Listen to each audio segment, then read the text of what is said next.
Esta conferencia comenzará a grabarse. Vamos a continuar entonces hablando de lo que habíamos quedado en la sesión anterior. Habíamos mencionado lo que eran los ciclos económicos y las características de cada ciclo económico y básicamente cómo podíamos reconocer cada uno de los ciclos económicos, ¿verdad? Entonces vamos a hablar un poquito más recordando un poquito lo que ya habíamos hablado y a seguir con el siguiente punto del tema. Bueno, entonces una recesión, que es uno de los ciclos, una de las fases precisamente de los ciclos económicos, entonces empieza justo después de la economía alcanza un pico de actividad, o lo que se le llama auge, o lo que se le llama boom económico, básicamente. No necesariamente empieza y termina cuando la economía llega a su valle, a la depresión o a la crisis. Tiene diversos nombres dependiendo de la bibliografía que nosotros podamos podamos utilizar, perdón, en todo caso, ¿no? Bueno, luego del valle, de la depresión o de la crisis, la economía entra en lo que se llama una recuperación. Entonces, ya habíamos hablado en la sesión anterior, entonces, de las características que tienen estas fases que estamos mencionando nosotros ahora. Entonces, entre el valle y el pico, la economía se encuentra en una expansión, ¿no? Entonces, nosotros en la actualidad nos encontramos en una recesión económica que ya se siente hace unos 3 años atrás, ¿no? Y bueno, básicamente si hablamos gráficamente de los ciclos económicos, tenemos aquí las fases que habíamos mencionado, ¿no? Entonces tenemos a esta parte que se le llama recuperación, ¿no? Que es cuando está subiendo, bueno, está aquí graficada y se muestra claramente. Bueno, llega al auge, clima o boom que está aquí, ¿verdad? Bueno, cuando ya empieza a contraerse la economía, toda esta etapa se le llama recesión económica. Luego llega aquí a lo que es el valle, lo que es crisis o depresión, habíamos dicho, tiene una serie de nombres, ¿verdad? Y bueno, cuando ya empieza a mejorar los agregados macroeconómicos, entonces estamos hablando de una recuperación y bueno, vuelven a repetirse entonces los ciclos. Por aquí está otra vez el auge y por aquí ya empieza otra vez la recesión, ¿no? Entonces, los ciclos económicos se van dando básicamente en ese orden. Pues, ¿no? Ahora, los ciclos económicos o las fases de estos ciclos económicos no son iguales ni en su intensidad ni en su duración. ¿Qué es lo que quiere decir entonces esto? Que básicamente se puede sentir una crisis con mayor fuerza ahora que la próxima crisis que sea de aquí a, qué sé yo, a 30 años. ¿No? O puede ser mucho más corta y mucho más débil. Básicamente, ¿de qué va a depender? Va a depender de las políticas económicas con que enfrente el gobierno cada una de las fases. Entonces va a depender qué acciones tome con respecto a si podemos estar en una crisis, en una recuperación, en una expansión, en fin. Entonces las políticas económicas ayudan mucho a que estas fases de los ciclos económicos sean cortas, sean largas, en fin, ¿no? Depende de eso y bueno, de algunas otras variables también, evidentemente, ¿verdad? Hay unas cuestiones negativas que hacen que unas fases se sientan menos fuertes que otras, ¿verdad? Entonces el narcotráfico, el contrabando son variables que también van a determinar el tiempo de duración. Entonces, actividades ilícitas como esta hace que ingrese dinero mal habido, por supuesto, al medio y, bueno, que haya más dinero circulante, ¿verdad? Es una característica. Entonces, es muy difícil predecir o determinar cuándo va a iniciar una fase y cuándo va a terminar también, ¿no? Entonces, se pueden tomar acciones para que sea más corta, pero a ciencia cierta de que vamos a terminar en tal fecha, yo diría que imposible poder predecir eso. Lo que podemos hacer es proyectar dependiendo de actividades completamente que tengamos el pleno conocimiento de qué va a pasar y el impacto que va a tener cualquier acción que va a tomar el gobierno. Pero básicamente poder decir que va a tomarnos tal tiempo, eso es muy complicado que nosotros lo podamos decir, muy complicado. Bueno, entonces nosotros habíamos visto, si retrocedemos un poquito a a ver lo que había, ¿cómo se llama? Los ciclos económicos con los que habíamos visto hace unos minutos atrás. Entonces vemos que esto es muy simétrico, que esto es muy bonito, ¿verdad? Pero en la realidad, en la vida real, entonces, ¿cómo nosotros podemos ver los ciclos económicos? Precisamente de una forma completamente asimétrica. Vemos entonces que por aquí arriba está el auge, el boom económico, entonces, y que ahora, fíjense, puede llegar a una crisis económica aquí profunda, ¿no? Entonces no tiene nada de simetría en la vida real, es completamente asimétrico. Ahora, el tiempo que puede pasar, fíjense que aquí no llega directamente al boom, sino que de repente se siente ya aquí la recesión. Bueno, en fin, entonces así es como es la vida real, ¿no? Los tiempos que dura son impredecibles y bueno, y los alcances que puedan tener esta fase también difícilmente se pueden predecir con anticipación. Bueno, ahora entramos a otro agregado macroeconómico, a lo que sería el empleo y el desempleo. Tenemos entonces aquí un esquema en donde estamos mostrando, en donde estamos hablando de lo que, fíjense, por este lado tenemos a la población total. Entonces, todos los seres humanos que han nacido en un territorio determinado, en un periodo determinado, están acá, ¿verdad? Que si estaríamos hablando de la población boliviana, entonces todos los nacidos vivos hasta el momento, todas las personas con vida estaríamos acá, ¿verdad? Toda la población boliviana. Entonces se divide en dos grandes áreas, ¿no? Fíjense que es la población que está en edad de trabajar. O sea, estaríamos hablando de personas por encima de los 16 años. Por este lado están las personas que no tienen edad para trabajar, que en nuestro país serían los niños, ¿verdad? Bueno, y además las personas que ya están jubiladas, ya que no están dentro de la edad, laboral. Entonces, no solamente los niños, sino también las personas de la tercera edad. Bueno, dentro de esta población que está en edad de trabajar, tenemos a la población activa, lo que nosotros le llamamos la fuerza de trabajo, y tenemos a la población no activa. Vamos a ir desmenuzando cada uno de estos puntos para que lo entiendan muy bien, ¿no? Entonces, nosotros, fíjense, la población total en edad de trabajar, los que tienen 16 años o más, ya habíamos dicho, ¿no? Que aquí están las dos divisiones, y los menores de 16 años. Bueno, dentro de la población que está en edad de trabajar, ¿no? Tenemos la población activa y la población inactiva. La población activa es aquella que está en edad de trabajar, pero que además quiere trabajar, ¿no? La población inactiva son personas que tienen edad de trabajar, fíjense, no tienen los 16 años o más, pero no están buscando trabajo, ¿no? Aquí podrán estar los jubilados, los estudiantes, las personas dedicadas al hogar, entonces, qué sé yo, las amas de casa, ¿verdad? Estarán dentro de nuestra población inactiva, ¿no? Entonces, importantísima esta variable de que quieran trabajar, eso es básico para poder entonces clasificar a los activos de los inactivos. Dentro de la población activa, fíjense, está la población ocupada. Entonces, los ocupados son aquellos que tienen un trabajo, ¿no? Que pueden ser, fíjense, dice, por cuenta propia o ajena. Entonces, puede ser que sean independientes, que trabajen de cualquier forma generando sus ingresos, ¿no? Entonces, o ajena dice que pueden ser que, bueno, que sean para la gente que son dependientes de una empresa, de una institución cualquiera, ¿no? Que ésta sea privada o pública. Bueno, dentro de la población desempleada o parada, entonces son las personas activas que buscan trabajo pero no lo consiguen. Entonces, básicamente, decíamos que eso es muy importante. Y bueno, antes que lo pasemos, jóvenes, estaba olvidando mencionar que a esta gente se le llama también parados, ¿no? Se le llama, o sea, el desempleo se le llama el paro también, ¿ya? Entonces recuerden esto, muchachos, trabajos, o sea, la población activa, población total en edad de trabajar, pero que quieren trabajar. Eso es importante. Ya es importante porque vamos a suponer una persona de 22 años que se encuentra trabajando completamente sana, sin ningún tipo de discapacidad. Entonces, está en edad de trabajar, entonces estaría con 16 años o más, estaría con edad suficiente entonces para poder mantenerse solo, pero sucede que sus padres lo ayudan para que él pueda estudiar sin ningún problema.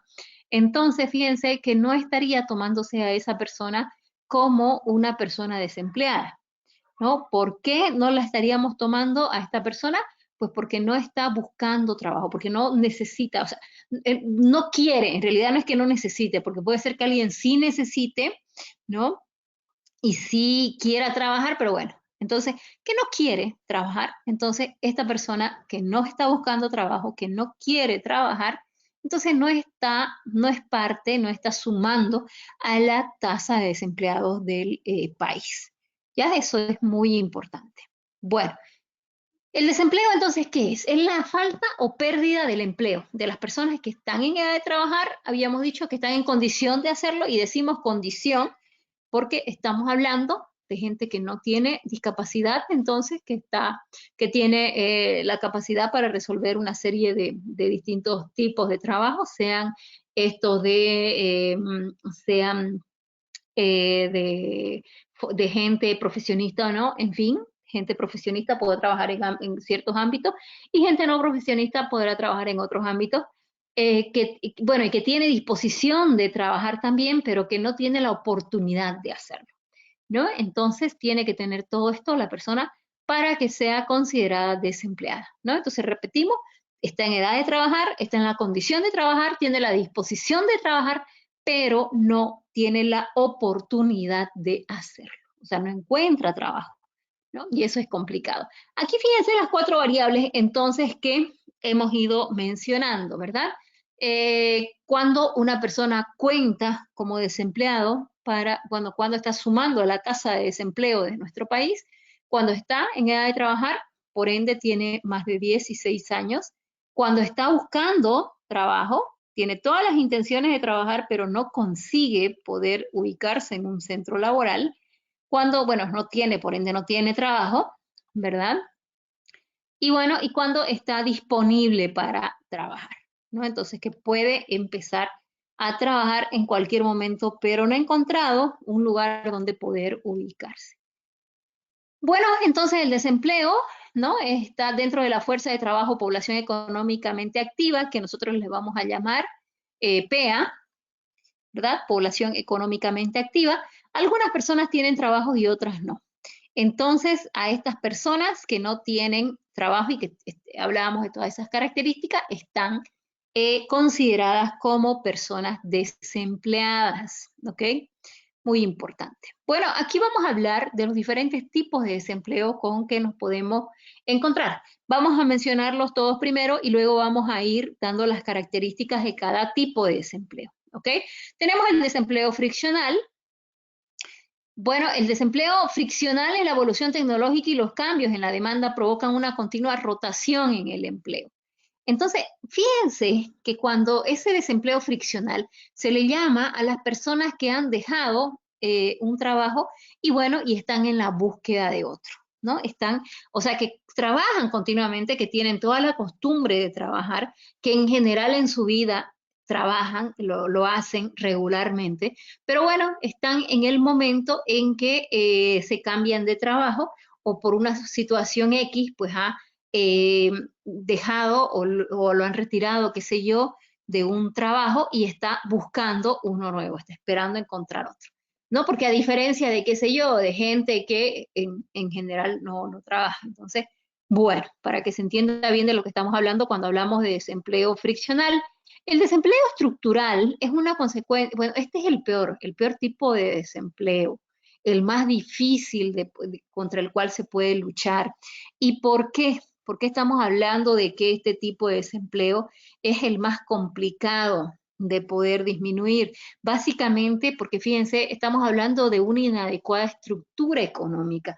Entonces estamos hablando de políticas erróneas contra la lucha contra el desempleo, ¿no? Entonces estamos hablando que hay que cambiar políticas económicas, toda una estructura coyuntural. Entonces eso es bastante complicado, ¿no? Bastante complicado cuando se tiene que hacer esta situación, cuando ya hay que hablar de, qué sé yo, de poner leyes, de cambiar leyes, de hacer decretos, por lo que sea, pero entonces es complicado porque tiene un conducto regular que hay que seguir para poder hacerlo y para poder llevarlo a cabo. Y ese conducto regular pues no es fácil de realizar, por eso es que es el más difícil contra el cual luchar, ¿no? Bueno, entonces sectores concretos de la población activa, podríamos nosotros estar hablando de un desempleo estructural, y bueno, hay zonas con tasa de desempleo superior al promedio, ¿no? Entonces, zonas que pueden ser zonas de un país, provincias, pues, en fin, ¿no? Entonces a eso nos referimos con zonas. Y evidentemente que hay zonas que tienen un menor desempleo. Esto también, aquí también podríamos nosotros mencionar lo que son los polos de crecimiento, ¿verdad? Bueno, y ¿de qué influye? O sea, ¿qué tiene que ver? ¿Qué variables se tienen que tomar en cuenta cuando se habla de un desempleo estructural? Fíjense que cambia. Influye, mejor dicho, el cambio tecnológico, los factores étnicos, los factores sociales, los desplazamientos geográficos de la actividad económica o de la población, bueno, pues etcétera, ¿verdad? Entonces, todas estas variables van a hacer que un desempleo estructural aumente o disminuya, ¿no? Entonces, si nosotros hablábamos de cuando la economía boliviana se basaba en los minerales, entonces habían polos de actividad económica que son muy distintos a los que tenemos ahora, ¿no? Entonces hay polos de crecimiento en nuestro país que están claramente marcados, que serían La Paz, Cochabamba y Santa Cruz. Evidentemente, entonces, estos tres departamentos están concentrando la mayor cantidad de personas que van migrando, ¿no? del interior en busca de mayores oportunidades, precisamente porque son los departamentos con mayor actividad económica y por tanto con mayor oportunidad para que se puedan ubicar en un puesto de trabajo, para que puedan tener mayores oportunidades entonces para ir creciendo profesionalmente. El desempleo estacional este es el más fácil con el cual se pueda luchar, porque precisamente es el desempleo que se espera, o sea, su nombre viene de estación, ¿no? Entonces, ¿qué quiere decir? Fíjense que habla de que existen actividades que por las características de su producción solo requieren mano de obra en determinadas épocas del año. Entonces, quiere decir que básicamente se espera que haya este desempleo en ciertas temporadas del año. ¿Verdad? Entonces, aquí, por ejemplo, podemos hablar, cuando hablamos del desempleo estacional, podemos mencionar a los zafreros, ¿no? Entonces, si hablamos, por ejemplo, de los zafreros de la caña de azúcar, entonces ellos ya saben en qué temporadas van a tener empleo y en qué temporadas no van a tener empleo. Entonces, y eso pasa cada año, ¿verdad? Entonces hay diversos sectores que van sufriendo esto del desempleo estacional, que ya saben de una temporada que van a tener y otra temporada que no van a tener, ¿no? Entonces, se puede tomar acciones de repente con un tiempo de anticipación en la búsqueda de que esta gente se pueda ubicar en otros sectores, precisamente porque ya sabemos que eso va a pasar. Sabemos que van a tener ese desempleo en cierto tiempo. Entonces sí se pueden tomar acciones para poder luchar contra este desempleo y bueno, tratar de que estas personas se ubiquen en otras fuentes de trabajo en estos periodos en donde no tienen entonces la fuente laboral, ¿no? Bueno, se debe tratar de diversificar la estructura productiva existente, que era lo que mencionábamos, tratar de ubicarlos entonces en otras actividades a estas personas de las cuales estamos hablando que sufren de este desempleo, ¿verdad? Este desempleo estacional, qué sé yo, si hablamos de los periodos de invierno, entonces habrá gente que está dedicada al comercio de distintos, ¿cómo es que se llaman? Productos que son propios de la temperatura del frío, ¿no? Por ejemplo, nosotros teníamos el parque que ahora ya no está funcionando, Ajualán, ¿no? Que se abría entonces en periodo en mediados de primavera hasta mediados de otoño. Y básicamente entonces estaba por 4 o 5 meses del año, estaba cerrado. Entonces ya esta gente sabía que estaba siendo contratada por cierto tiempo y que bueno, iba a llegar una temporada en que se iba a quedar sin trabajo, ¿no? Entonces eso estaría, por ejemplo, también dentro de lo que sería el desempleo estacional. Bueno, El desempleo cíclico, que sería otro tipo de desempleo, fíjense que ciclo viene precisamente de ciclo económico, ¿no? Y a eso, y precisamente a eso se refiere cuando nosotros estamos hablando de desempleo cíclico. Entonces, hay temporadas en que el desempleo es ciclo, ¿no? Fase del ciclo económico, en que la tasa de desempleo va a aumentar. Entonces, en qué fase de los ciclos económicos aumenta la tasa de desempleo? Pues cuando se contrae la economía, ¿no? Y entonces eso pasa cuando pasa en recesiones y pasa y se aumenta, o sea, lo mismo, pero en mucha mayor proporción en las crisis económicas, ¿no? Entonces ahí es que existe el desempleo cíclico. Entonces nosotros que estamos entrando a una recesión y se está ahondando la recesión por esta situación de la pandemia, por ejemplo, entonces eso va a causar desempleo. Entonces, querrámoslo o no, esta época de recesión la ahonda más, esperemos que no lleguemos a una crisis profunda en nuestro país, pero bueno, está ya causando desempleo, ya se está sintiendo, o sea, ya con todo este tiempo que se está sin trabajar, entonces ya se sabe que se está en este periodo que va a aumentar la tasa de desempleo, lamentablemente. Bueno, pero las fases recesivas del ciclo económico coinciden con un retraimiento de la demanda de bienes y servicios. Entonces, o sea, cae la demanda de bienes, la gente consume menos, la gente compra menos, es lo que queremos decir. Entonces, evidentemente, si compra menos la gente, entonces la inversión va a ser menor, la inversión privada va a ser menor.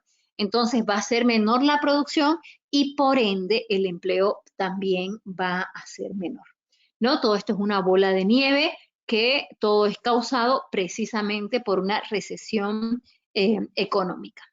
Bueno, hay diferentes fórmulas para poder medir lo que es el desempleo en diversos ámbitos, ¿no? Fíjense, la tasa de desempleo abierto, bueno, eso se puede calcular, sería la población desocupada dividido entre la fuerza de trabajo. Estos datos, jóvenes, los saca el Instituto Nacional de Estadística. Recordemos que el Instituto Nacional de Estadística lo tiene cada país. Nosotros como Bolivia tenemos nuestro instituto que precisamente se encarga de sacar todas estas medidas. Bueno, hay otras instituciones que también lo hacen, pero lo hacen básicamente para poder pues hacer análisis y comparaciones y tomando sus propios datos para realizar estas mediciones, ¿no? Entonces está de repente el Colegio de Economistas que puede estar haciendo este tipo de trabajo, o puede ser, qué sé yo, Santa Cruz Económico. En fin, hay diversas instituciones que de repente puedan hacer este tipo de estudios y hacen la publicación correspondiente. Pero básicamente las instituciones que sí o sí los van a realizar, pues son los diferentes institutos nacionales de estadística que cada país tiene con total certeza. Bueno, está la tasa de ocupación, ¿no? Que más que un índice, bueno, que sería la población ocupada dividida entre la población en edad de trabajar.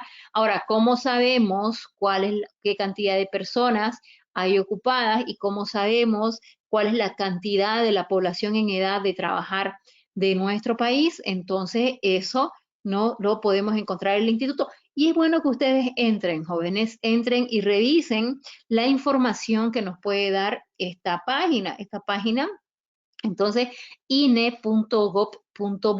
Entonces, en esa página ustedes pueden entrar y revisar todos estos índices y lo bueno, vamos a hacerlo más adelante, lo bueno, lo bonito es realizar el análisis, ¿no?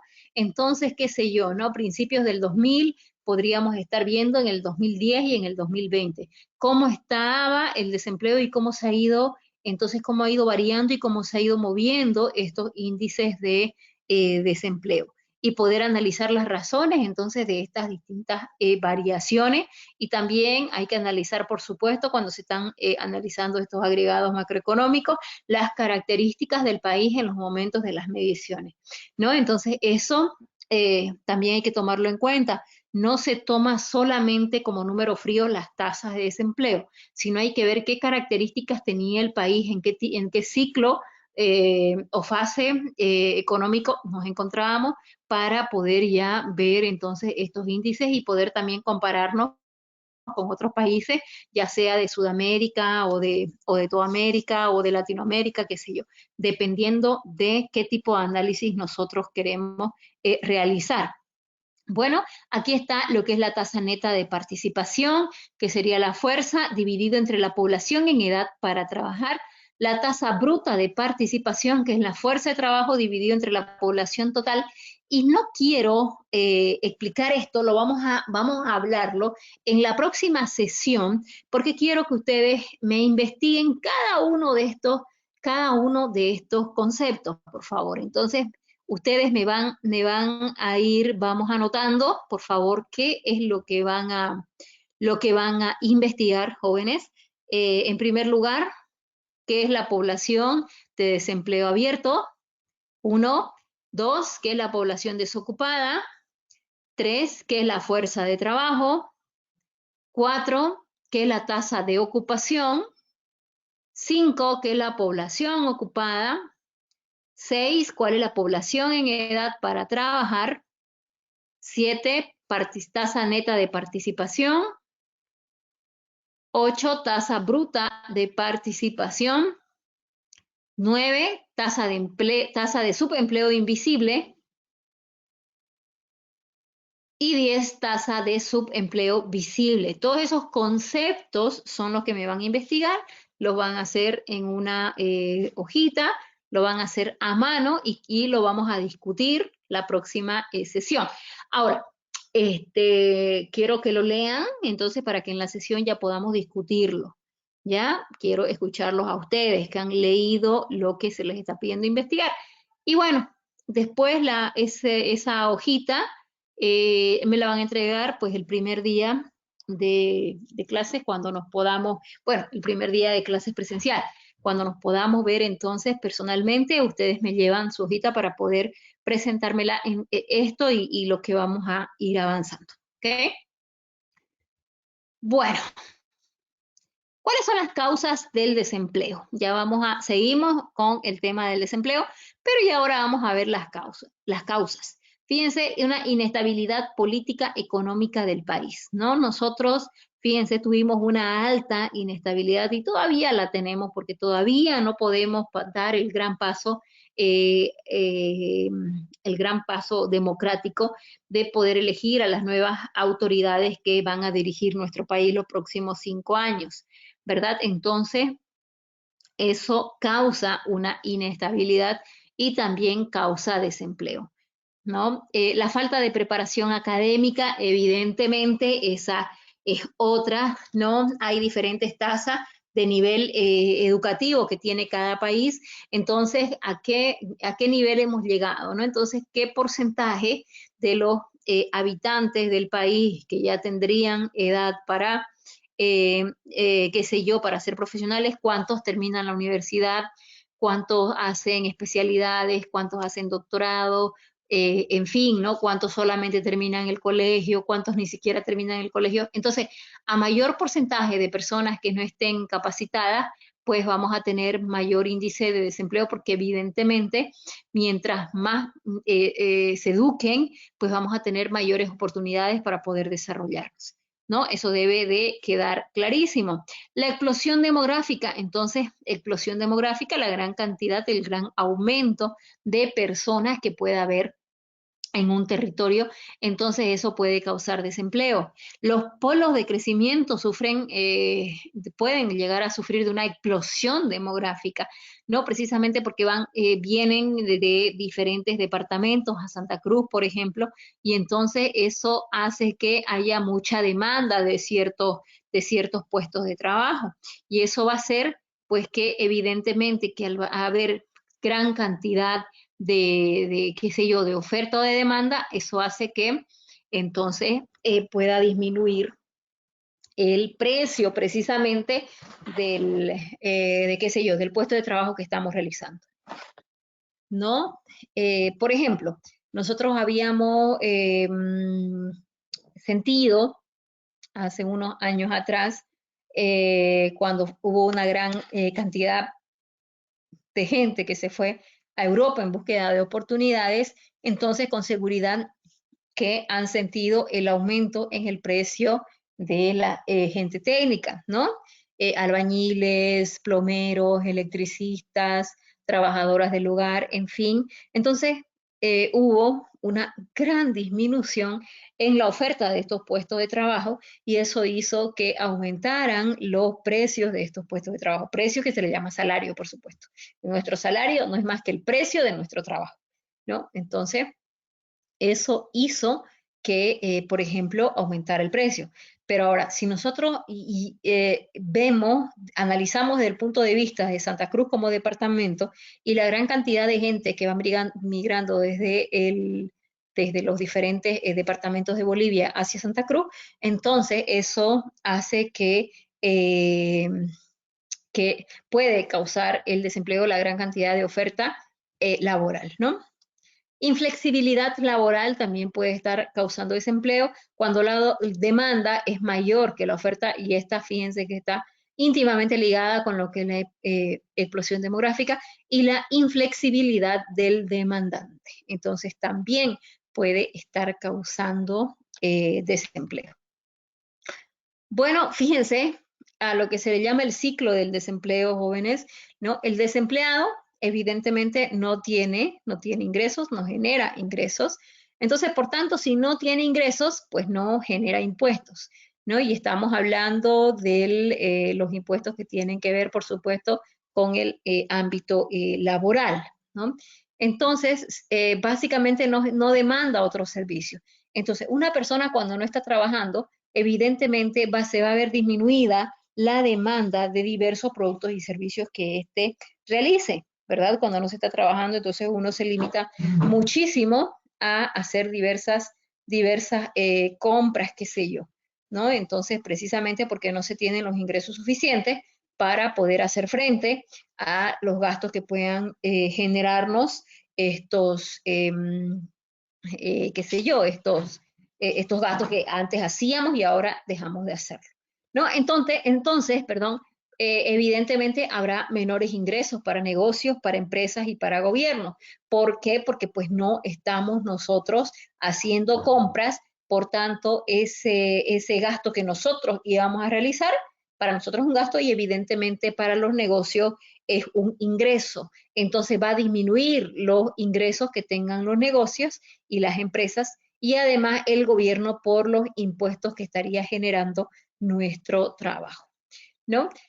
Y bueno, fíjense, por ende, ¿no? Hay despidos por falta de demanda, de presupuesto o por cierre de negocios. Entonces, esto es un ciclo que se va dando, ¿verdad? Es una bola de nieve, le llamo yo, que se va dando y una cosa genera la otra, ¿no? Entonces, tienen una íntima relación estas variables entre sí.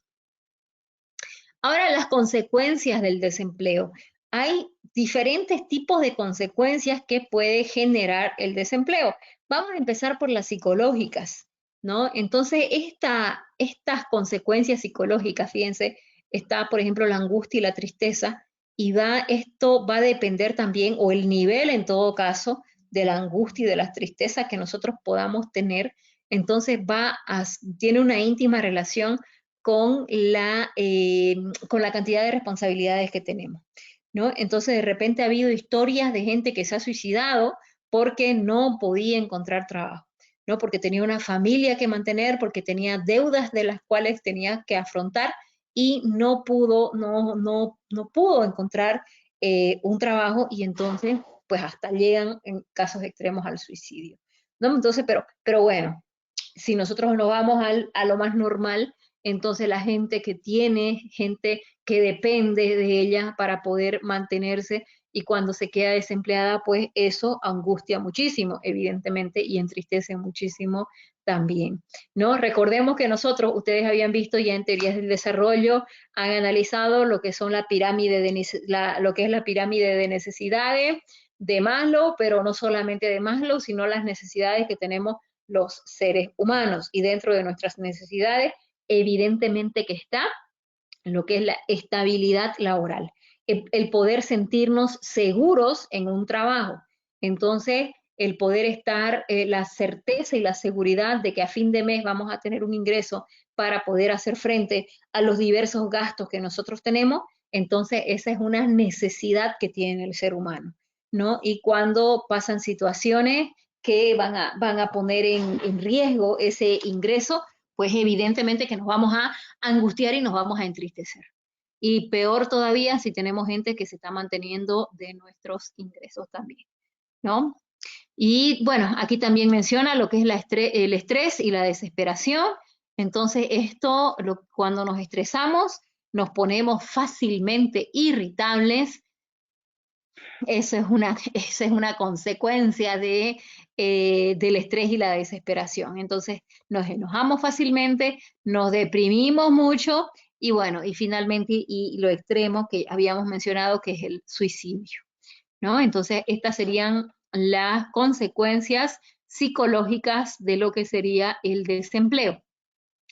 Ahora las físicas, ¿no? Bueno, habíamos hablado de las consecuencias psicológicas, pero ya qué efectos, qué cambios físicos, ¿no? Se ven, se notan en nuestro cuerpo, en nuestro cuerpo, en nuestra forma de vida, en nuestra imagen, qué sé yo, cuando estamos desempleados. Entonces, evidentemente, el insomnio, cuando nosotros tenemos insomnio, pues cuando tenemos una preocupación. Entonces, esto como que nace de un problema psicológico, ¿no? La falta de sueño. La falta de sueño entonces se da cuando tenemos una preocupación y bueno, el desempleo es una preocupación, ¿no? Cefaleas tensionales, que bueno, estamos muy preocupados, ¿no? Entonces, ya se puede eso ver en nuestra tensión, ¿no? Entonces, ¿cómo es que se llama? Nuestra presión arterial, ¿no? La fatiga crónica, fíjense que la fatiga crónica, la sudoración y bueno, todas estas muestras de fatiga, entonces se van a notar cuando nosotros tenemos la preocupación del desempleo, bueno, del desempleo u otra preocupación, pero bueno, nosotros aquí estamos hablando netamente del desempleo. Bueno, en algunos casos la desnutrición, ¿no? Porque la preocupación, pues nos quita el apetito. Y bueno, un sistema inmunológico deficiente. Se habla de que cuando nosotros nos estresamos, entonces nuestro sistema inmune disminuye y entonces cuando disminuye nuestro sistema inmunológico es que nos vemos más predispuestos a enfermarnos, ¿no? Fíjense que si hablamos ahora precisamente de esta pandemia por la cual estamos pasando, esta situación tan complicada por la cual nuestro país y bueno, el mundo está pasando, entonces, ¿de qué se trata? De que seamos asintomáticos o no, de que seamos capaces de hacer frente al virus o no, es precisamente de nuestro sistema inmune. Si esta enfermedad, si este virus entra a nuestro cuerpo y nuestro sistema inmune está bien, entonces nosotros no vamos a sentir básicamente fuerte el virus y puede ser inclusive que seamos asintomáticos. Pero si al contrario estamos con un sistema inmune deficiente, entonces ahí es que inclusive podamos llegar a la muerte, porque si tenemos enfermedades de base, entonces eso va a hacer que nuestro sistema inmune esté también debilitado, ¿no? Bueno, si seguimos entonces las consecuencias del desempleo sociales, ¿no? Si nosotros no tenemos dinero, pues entonces empezamos a dejar de salir, ¿no? Bueno, uno, porque nos vemos ya más complicados el hecho de hacer frente a las salidas sociales. Para salir necesitamos dinero. Entonces puede llegar esto a llegar a tener unas consecuencias, unas conductas delictivas. Entonces puede ser entonces que la delincuencia puede nacer también precisamente de lo que es la pobreza, que es la causa el desempleo, ¿no? Entonces la pobreza que también está aquí, las adicciones, bueno, que también son una consecuencia, la desintegración familiar, que es otra también, y bueno, la economía básicamente de todo el país, ¿no? Entonces son muchas las consecuencias. Pero bueno, ya habíamos entonces hablado de las causas, ¿no? Pero aquí ya hay un esquema, digámoslo así, de las causas del desempleo. Entonces, fíjense que hay que educarse, jóvenes, ¿no? Hay que estudiar para que este bajo nivel de educación no cause su desempleo. El conflicto armado, bueno, eso, situaciones que se den precisamente estos conflictos. El desarrollo tecnológico, entonces con el paso del tiempo, va a haber puestos de trabajo que van a ir desapareciendo. Y van a aparecer otros puestos de trabajo también, ¿no? Pero bueno, entonces precisamente esto va a causar, querramos o no querramos, desempleo. Bueno, la desigualdad de las clases sociales y los cambios estacionarios. Por aquí pueden ser las nuevas leyes también que puedan darse en el país, puede estar causando desempleo. Los diferentes subsidios pueden causar desempleo. Fíjense, por ejemplo, en Argentina, en las últimas elecciones, entonces no vamos a dar nombres, ¿no? Pero bueno, el último ganador de las elecciones, precisamente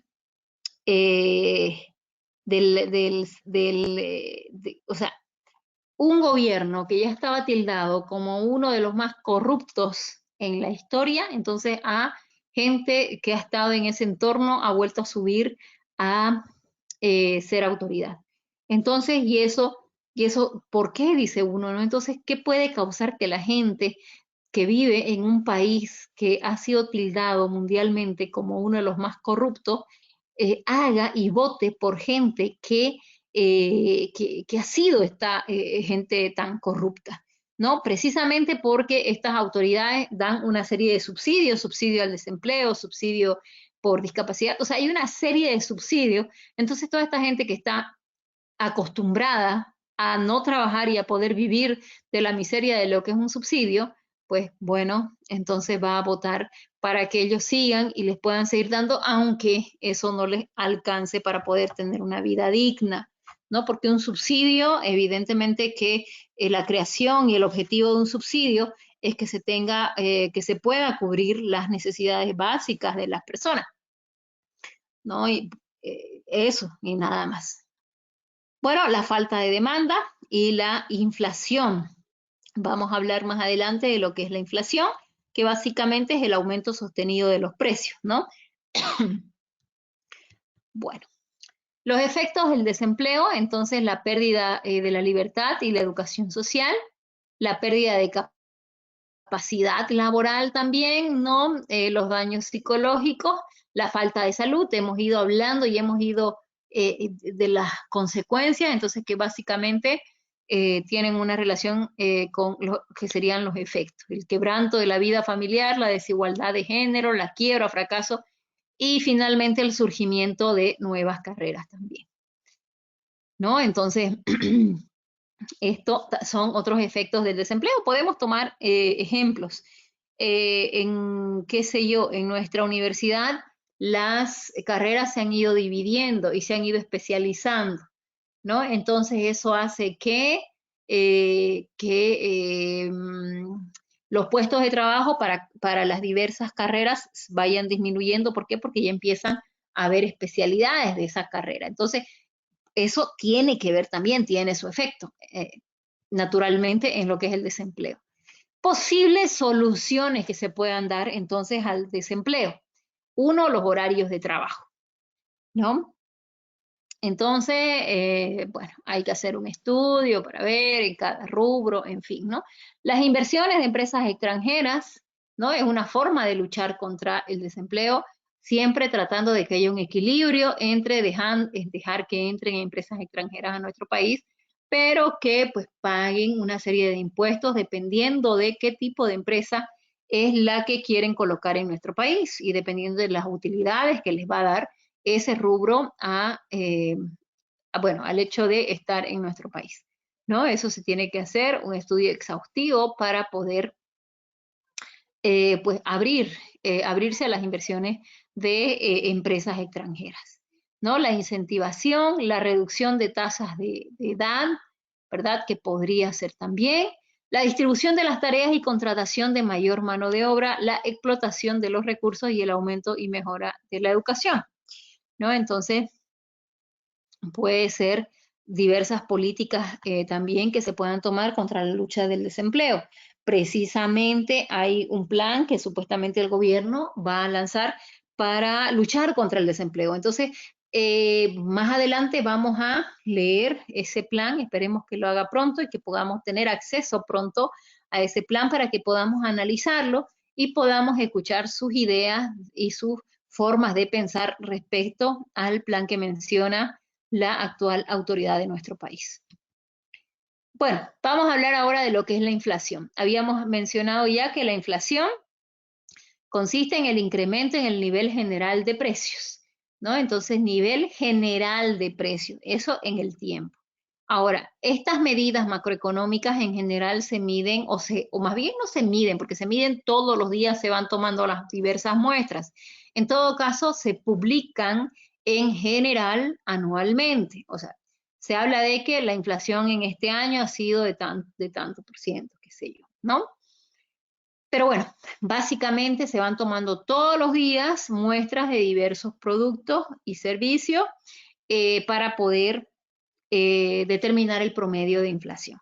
Entonces, se puede tener la inflación y se puede hacer el cálculo de forma semanal, de forma mensual, de forma bimensual, de forma trimestral, etcétera, como cualquier otro agregado macroeconómico.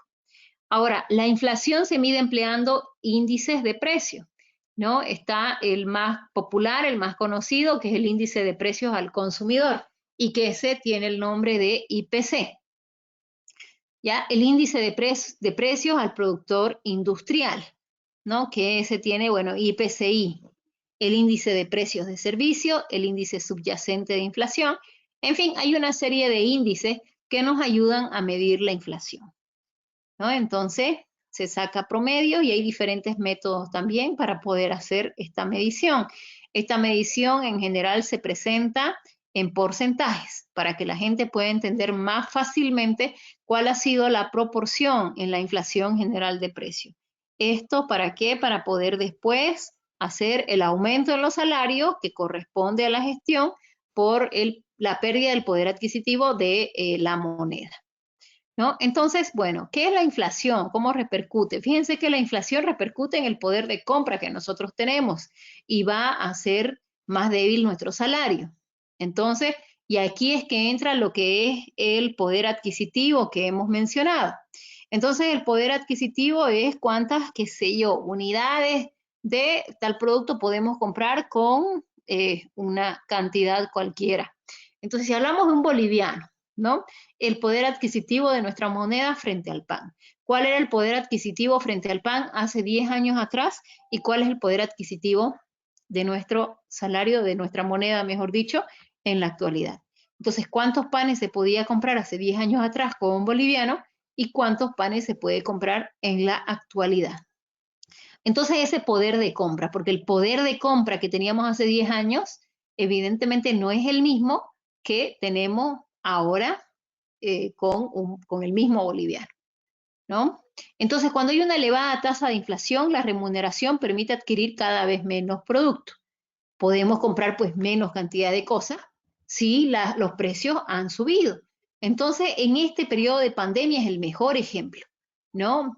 Han subido y se han sentido los precios aumentados y bueno, ¿no?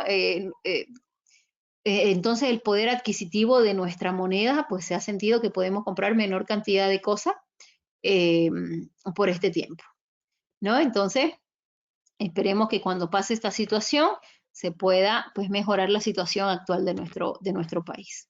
Entonces, por lo tanto, pese a cobrar la misma cantidad de dinero, los consumidores pueden comprar menos. ¿Qué quiere decir? ¿No? Si antes la gente ganaba 2.000 bolivianos, no va a poder comprar lo mismo que compraba hace 5 años atrás, por ejemplo. Va a comprar menos, ¿no? Ahora, ¿cómo se cuantifica la inflación? A través del IPC o INPC. Entonces, no es más que el INPC, no es más que el Índice Nacional de Precios al Consumidor. Es lo mismo que el IPC. Esto ya es cuestión de nombre nada más, lo uno o lo otro. Pueden llamarlo indistintamente IPC o INPC, ¿ok? Ahora, ¿cuáles son los usos del Índice Nacional de Precios al Consumidor? Este es un indicador estadístico que facilita la toma de decisiones económicas inherente al comportamiento de los precios. Esto se debe a que brinda información al gobierno, empresas, sindicatos y ciudadanos privados sobre los cambios que tiene el costo de vida en el país. ¿no? Entonces, bueno, básicamente esto nos da, o sea, tiene diversos usos, ¿no? Uno es la comparación con otros países para poder saber cómo nos estamos manejando. Otro que también es bien importante, la inflación, es para poder determinar el aumento salarial. Ustedes sabrán entonces que cada 1 de mayo se menciona el porcentaje de aumento salarial que va a haber en el caso de que vaya a existir, ¿no? Entonces, ¿eso para qué? Para que el salario pueda, ¿cuál es la palabra? Recuperar el poder adquisitivo que tenía antes. Entonces, ¿cuánto ha perdido de poder adquisitivo en el año anterior? Y eso se le aumenta a la moneda precisamente que el porcentaje de inflación es la referencia para hablar del porcentaje que va a tener el salario, el aumento salarial, ¿no? Ahora, bueno, nosotros hemos pasado este 1 de mayo dentro de la pandemia, entonces, por esa situación, es una situación especial en la que el aumento salarial, pues, digamos que fue perdiendo importancia y las reuniones con la COP pues, fueron perdiendo importancia porque, bueno, ahora estamos más preocupados por superar la situación por la que estamos pasando, ¿no? Esa es nuestra mayor preocupación. Bueno, aquí tenemos otro flujo de lo que sería la inflación. Fíjense, hay una disminución de bienes y servicios y un aumento del desempleo, es un efecto de la inflación. Entonces, esto se refleja en la devaluación, endeudamiento y fuga de capitales. Entonces, si nuestra moneda, fíjense que pierde valor, entonces, ¿qué va a pasar?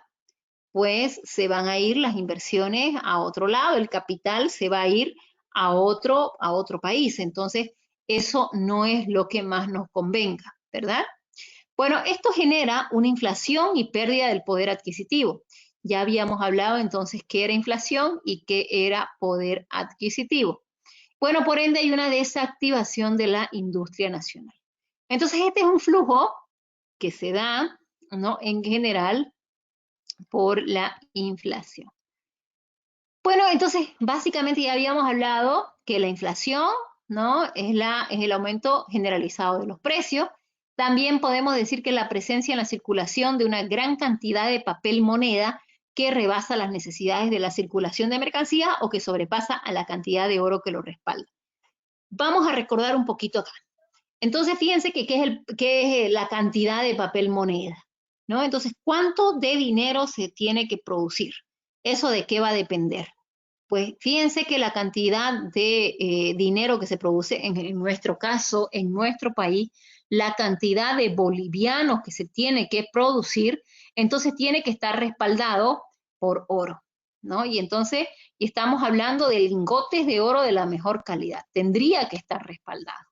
Entonces, es ese oro que nosotros tenemos, que serían nuestras reservas, esa es la cantidad de dinero que podemos producir. No es que nomás podemos agarrar y producir la cantidad de dinero que nosotros querramos y lo lanzamos al mercado. Eso no se puede hacer, ¿no? Entonces, en otras palabras, el patrimonio que nosotros tenemos, ese patrimonio, o sea, como país, es el que podemos lanzar al medio. Eso es importantísimo también. Bueno, ahora cuando hablamos de tipos de inflación, entonces cuando hablamos de tipos de inflación, cuando la subida de los precios tiene una tendencia gradual y lenta con una media anual de unos pocos puntos porcentuales, no se considera que la inflación sea una amenaza seria para el progreso económico o social. Básicamente, si estamos con una bonanza económica, si tenemos una economía sana, jóvenes, eso no quiere decir que no vamos a tener inflación. O sea, de nuevo, que nosotros estemos bien económicamente no quiere decir que no tenemos inflación. Nuestras necesidades van siempre en aumento, siempre se van a tener que realizar inversiones económicas para poder producir bienes y servicios, para poder cubrir nuestras necesidades. Esas necesidades son ilimitadas, los recursos son escasos.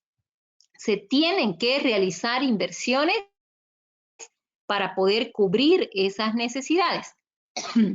Entonces, por ende, los precios van a aumentar. Entonces, por ende, ¿qué es lo que queremos decir?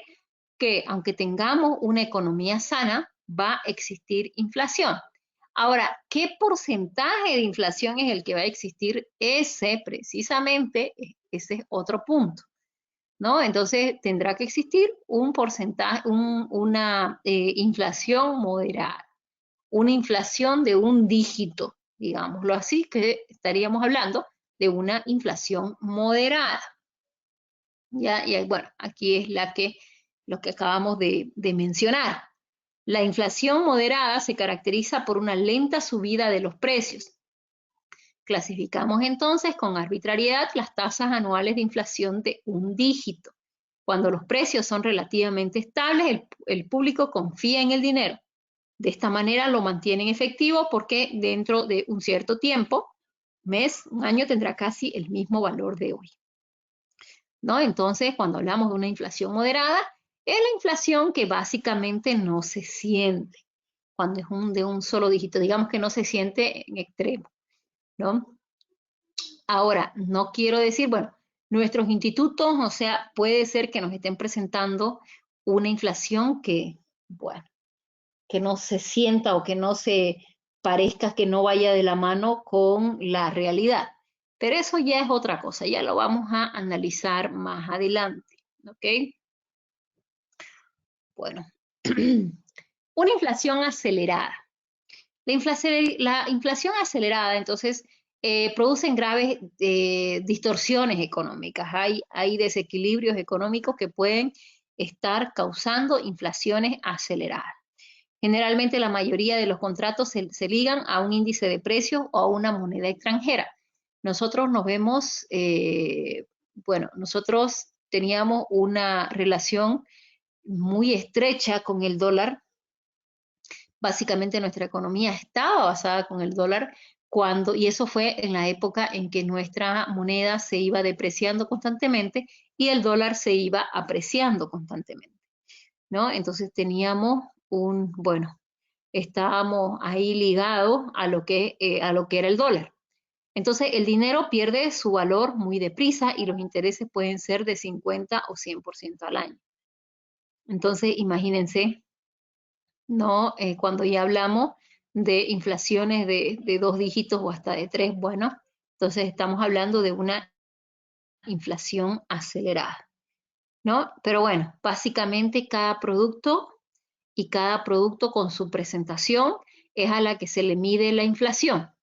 ¿Qué quiero decir? Fíjense la cantidad de productos a los que hay que medirles la inflación si nosotros hablamos de la leche, por ejemplo, ¿no? Porque tenemos la leche en polvo de 5 kilogramos, la leche en polvo de 2 kilogramos, la leche líquida, la tradicional, la entera, la leche líquida deslactosada, la leche líquida light, la leche saborizada ¿cuánto es? 900 ml, la de 120 ml. Entonces, ¿cuántas presentaciones estoy dejando de mencionar?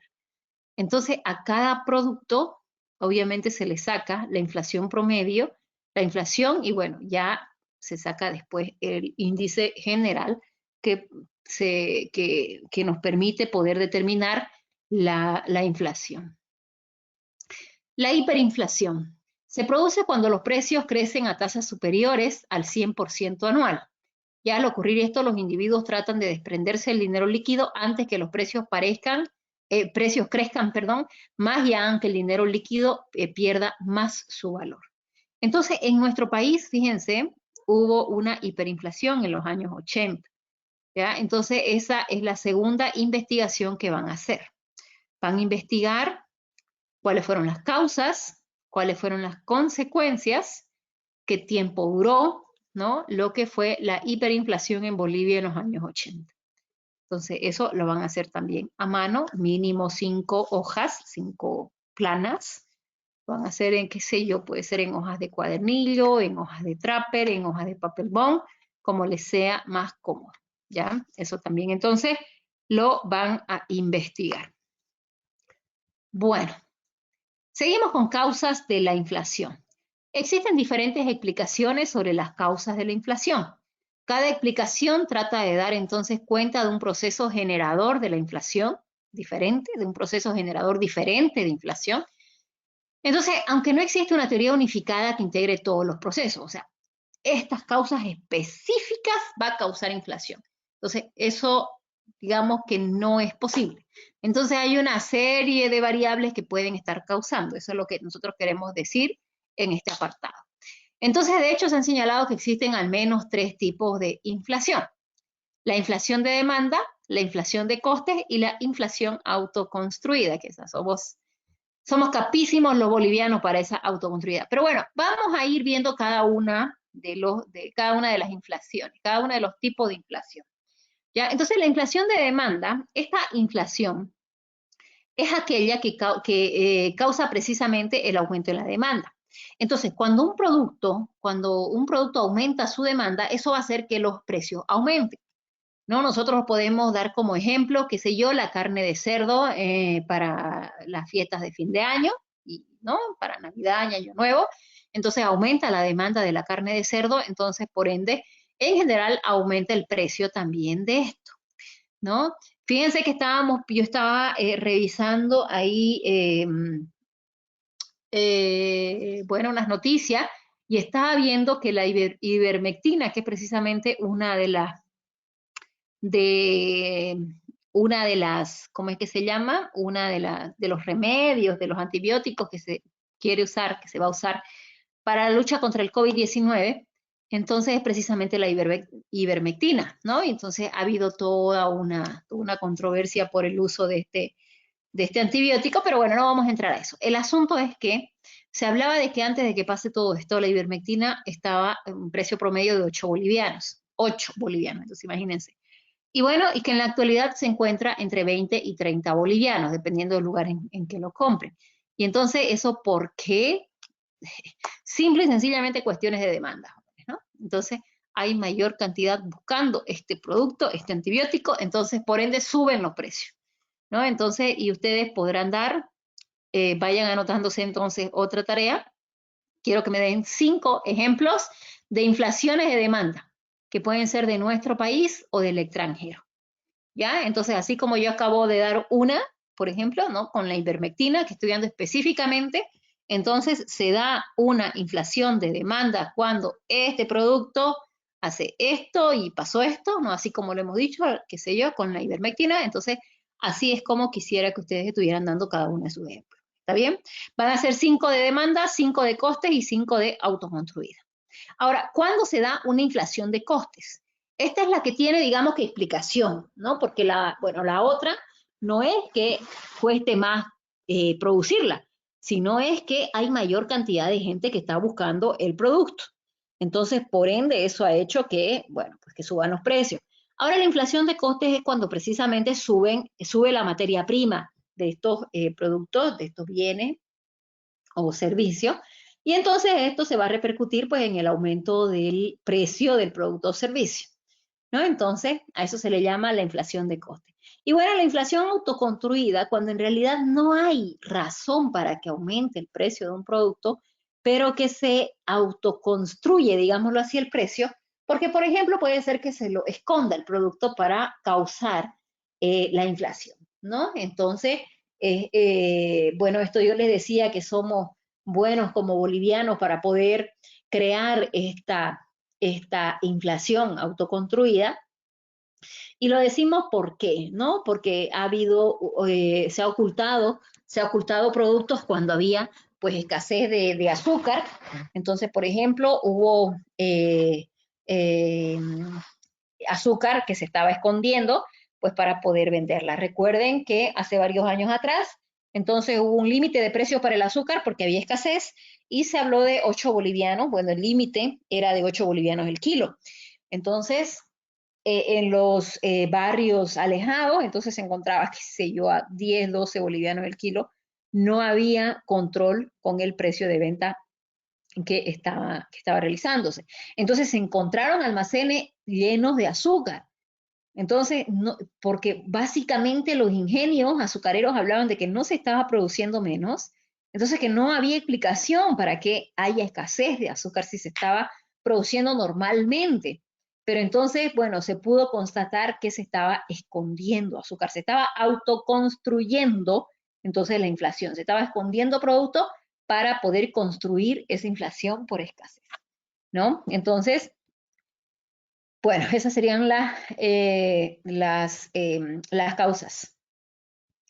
El índice de inflación más utilizado para poder medir es el índice de precios al consumidor, el que estábamos hablando, el IPC o el INPC, o sea, que es indistinto, ¿no? Entonces, va a ser este índice lo que hace es indicar porcentualmente la variación entre el precio promedio de los bienes y servicios que adquiere un consumidor cualquiera, un consumidor típico, en 2 periodos de tiempo, usando como referencia lo que se denomina en algunos países como canasta básica, ¿no? Entonces, hay productos específicos que forman la canasta básica, ¿no? Entonces, a lo que se le llama la canasta básica familiar, ¿no? Entonces, que van a tener mayor efecto en un índice de inflación, porque obviamente, jóvenes, no tiene el mismo efecto que aumente el precio de, no sé, de los televisores Smart de 65 pulgadas, a que aumente la leche, a que aumente el precio del pan. Entonces, los efectos van a ser completamente diferentes. ¿Por qué? Pues porque el porcentaje de personas que se ve afectada por el aumento del precio del pan es mucho mayor a las personas que se ven afectadas por el aumento de precios de los televisores, y peor de los televisores de 65 pulgadas, ¿no? Entonces, son completamente diferentes. Bueno, este índice de inflación, ¿quién lo calcula? O sea, ya habíamos hablado nosotros, ¿no? Que tenemos nuestro Instituto Nacional, que es el que es un instituto, una institución del Estado. Entonces, ¿quién hace la propagación de esta inflación? Pues el Banco Central, ¿no? Entonces, el cálculo o el recoger información, eso se hace de forma diaria. Entonces, los cálculos se hacen de forma diaria, pero bueno, se van publicando de forma mensual. Pero eso no quiere decir que no se pueda publicar de forma diaria, solamente que se lo calcula de forma mensual, pero se puede calcular, ya habíamos dicho, de forma bimensual, de forma trimestral, de forma cuatrimestral, en fin, ¿no? Se puede calcular de diversas maneras, de diversas formas. Entonces, este es uno de los indicadores de mayor relevancia en el análisis de las decisiones de política inflacionaria que aplica el gobierno. Precisamente esta es una medida para poder tomar decisiones, ¿no? En cuestiones de políticas económicas. Bueno, teorías sobre la inflación. Tenemos aquí la teoría de Phillips, ¿no? Entonces, ¿qué nos dice Phillips, ¿no? Una reducción en el desempleo solo se puede conseguir a costa de un aumento en los salarios. Entonces, que se trasladará a un aumento en los precios, ¿no? Entonces, básicamente nosotros tenemos aquí lo que es la tasa de desempleo. Entonces, ¿qué va a pasar aquí? ¿No? Estaríamos hablando de un aumento en los precios, ¿no? Entonces, a eso se le llama lo que sería la curva de Phillips,